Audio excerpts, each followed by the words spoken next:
2021 சைதாப்பேட்டையோட booth level analysis எப்படி இருக்குது அப்படின்னு சொல்லி பார்த்தோம்னா மொத்தம் 400 பூத் இருக்குது இந்த சைதாப்பேட்டையில்.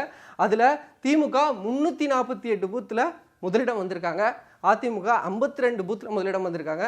மக்கள் நீதி மையம் ஒரு இடத்துலையுமே முதலிடம் வரல. 400 பூத்தில் 348 பூத்தில் முதலிடம் வந்திருக்காங்கன்னா திமுக எவ்வளோ ஸ்ட்ராங்காக இருக்காங்க அப்படின்றது நம்ம எல்லாருக்குமே ஒரு ஐடியா கிடைச்சிருக்கும். இதில் அப்படியே இன்னும் கொஞ்சம் டீப் டைவ் போகலாம்.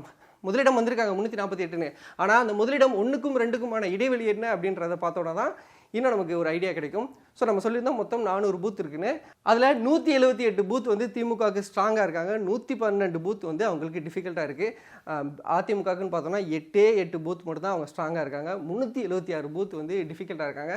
ஸ்ட்ராங் டிஃபிகல்ட்டி என்ன சொல்கிறீங்க? 178 பூத் எப்படி ஸ்ட்ராங்காக இருக்காங்கன்னா வேறு ஒன்றும் இல்லை, ஒவ்வொரு பூத்துலேயும் இருக்கக்கூடிய அந்த வாக்கு வித்தியாசம், முதலிடத்துக்கும் 2ஆம் இடத்துக்குமான அந்த வாக்கு வித்தியாசம் அப்படின்றது 20% அதிகமாக இருந்துச்சு. அதாவது முதலிடத்தில் வாங்கியிருக்கவருக்கும் 2வது இடத்துல வாங்கியிருக்கவருக்கும் அந்த வாக்கு வித்தியாசம் 20% அதிகமாக இருந்துச்சுன்னா அவங்க ரொம்ப ஸ்ட்ராங்காக சேஃபாக இருக்காங்க அப்படின்ற ஒரு கிரைட்டீரியாவில் அதை நம்ம வச்சுருந்தோம்.